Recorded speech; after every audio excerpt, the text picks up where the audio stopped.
আবার বিশ্বাস করি তো না, আমার ভুল ছিল হয়তো, আমি ভুল শুনেছি। আমি একটা কথা বলি, দেখো তুমি যেহেতু সব শুনে নিয়েছো, আমি তোমাকে তাহলে বলেই দিই। মেন কথা, আমি আজকে আমার এক্সের সাথে পালিয়ে বিয়ে করবো।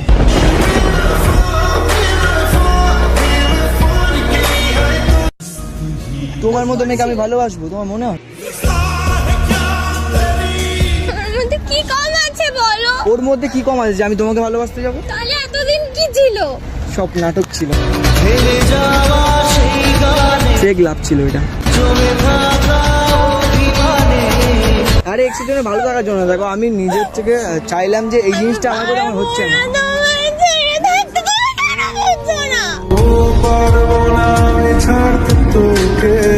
আমার কিছু করার নেই এখানে, আমি কি করবো এখানে? আমার আমি যদি তোমায় না পাই আমি মরে যাবো, আমি বাঁচবো না।